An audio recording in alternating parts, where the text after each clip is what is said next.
بسم اللہ الرحمن الرحیم۔ السلام علیکم ورحمۃ اللہ وبرکاتہ۔ ہم بستری کا طریقہ، ہم بستری کے آداب، بیوی سے ہم بستری کرنا۔ محترم ناظرین، اسلام میں ہم بستری یا مقاربت کے لیے نکاح شرط ہے۔ نکاح کے بعد میاں بیوی باہمی رضامندی سے جیسے چاہیں مقاربت یعنی فریضہ ہم بستری کو سر انجام دے سکتے ہیں، لیکن ایسی بھی کھلم کھلی چھوٹ نہیں دی کہ وہ ایسے طریقے اختیار کریں جو جانوروں سے مشابہت رکھتے ہوں اور جو شریعت میں ممنوع اور انسانیت کی حدوں کو پار کرنے والے ہوں۔ ایسی اجازت بالکل بھی نہیں ہے۔ مثال کے طور پر میاں بیوی کو چاہیے کہ ہم بستری کے دوران بالکل برہنہ نہ ہوا کریں، بلکہ چادر وغیرہ اوڑھ لیا کریں، کیونکہ رسول اللہ صلی اللہ علیہ وآلہ وسلم نے ارشاد فرمایا کہ وحشی جانوروں کی طرح ننگے نہ ہوں۔ بغیر لباس کے ننگے ہو کر بیوی سے ہم بستری کرنے سے اس کا اثر اولاد پر پڑتا ہے۔ اولاد بے حیا پیدا ہونے کا خدشہ ہے۔ بیوی سے ہم بستری کرنے کی درست جگہ فرج ہے۔ میاں بیوی جو بھی طریقہ اختیار کرنا چاہیں شریعت میں جائز ہے۔ شوہر اپنی بیوی سے ہر طریقے پر فائدہ اٹھا سکتے ہیں، آگے کی طرف سے بھی اور پیچھے کی طرف سے بھی، بس دخول صرف آگے کی طرف ہی ہونا چاہیے، یعنی جو آپ کا عضو تناسل جو دخول ہے وہ صرف عورت کی سامنے کی شرمگاہ میں ہونا چاہیے۔ پیچھے سے بھی اگر آپ اس سے لذت حاصل کرنا چاہتے ہیں تو پچھلی شرمگاہ میں نہیں، بلکہ اس شرمگاہ میں جو سامنے جس سے بچے پیدا ہوتے ہیں۔ اور اس کی وجہ بتائی ہے کہ کیونکہ اللہ تعالیٰ نے قرآن کریم میں فرمایا ہے، یہ عورتیں جو تمہاری بیویاں ہیں یہ تمہاری کھیتیاں ہیں۔ ان کھیت کے اللہ کے رسول صلی اللہ علیہ وآلہ وسلم نے بھی انہیں کھیتیوں سے تعبیر کیا۔ تمہاری بیویاں تمہاری کھیتیاں ہیں، اپنی کھیتوں میں جس طرح چاہو آؤ۔ البتہ رسول اللہ صلی اللہ علیہ وآلہ وسلم کے فرمان کے مطابق بیوی کی پچھلی شرمگاہ میں عضو تناسل داخل کرنا حرام ہے، کیونکہ اللہ کے رسول صلی اللہ علیہ وآلہ وسلم نے اس طرز پر کہ پچھلی شرمگاہ میں داخل کیا جائے یہ جائز نہیں۔ تو اگر بیوی شوہر کے اوپر آتی ہے یا شوہر بیوی کے اوپر آتا ہے، یا عورت کے پیچھے سے جو سامنے والی شرمگاہ ہے اس میں عضو تناسل داخل کیا جاتا ہے، تو یہ تمام طریقے جائز ہیں۔ خاوند کو اگر احتلام ہوا ہو تو وہ بغیر غسل کیے اپنی بیوی سے مجامعت نہ کرے۔ ایسا کرنے سے دیوانہ یا بخیل اولاد پیدا ہونے کا اندیشہ ہے۔ اسی طرح اگر بیوی حیض و نفاس کی مدت پوری کر چکی ہو لیکن پاکی حاصل نہ کی ہو تو ایسی صورت میں ہم بستری کرنا شریعت کے خلاف ہے، اس سے بچنا چاہیے۔ بیوی سے ہم بستری کے وقت زیادہ باتیں نہ کی جائیں، کیونکہ گونگی اولاد پیدا ہونے کا اندیشہ ہے۔ بیوی سے ہم بستری کے دوران ہم بستری کا سب سے بڑا ادب یہ ہے کہ شوہر اپنی بیوی کی شرمگاہ کو نہ دیکھے، کیونکہ ایسا کرنے سے اندھی اولاد پیدا ہونے کا اندیشہ ہے۔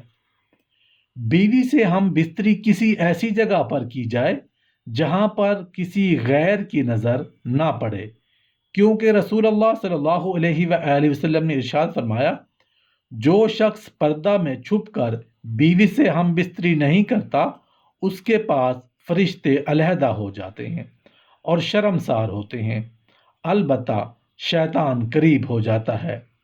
بیوی سے ہم بستری کرنے سے پہلے بیوی سے چھیڑ چھاڑ مستحب ہے، اس لیے کہ اگر عورت کی خواہش پوری نہ ہو سکی تو اس صورت میں عورت کو رنج ہوتا ہے اور عورت اپنے خاوند سے نفرت کرنے لگتی ہے۔ بیوی سے ہم بستری کرنے کا ایک اہم ادب یہ بھی ہے کہ جب تک دونوں کو فراغت اور اطمینان نہ ہو جائے الگ نہ ہوا کریں۔ عورت کے فارغ ہونے سے پہلے الگ ہو جانا صحت کے اعتبار سے بھی مضر ہے۔ ہم بستری سے فراغت کے بعد میاں اور بیوی دونوں کو چاہیے کہ پیشاب کر لیں، نہیں تو کسی لا علاج مرض میں مبتلا ہونے کا اندیشہ ہے۔ بیوی سے ہم بستری کے لیے بہترین وقت شب کا آخری حصہ ہے، کیونکہ اول شب میں معدہ غذا سے بھرا ہوا ہوتا ہے۔ بیوی سے ہم بستری کے وقت اس بات کا خاص خیال رکھا جائے کہ منہ قبلہ کی طرف بالکل نہیں ہونا چاہیے۔ اسلام ہر کام میں اعتدال کو پسند کرتا ہے۔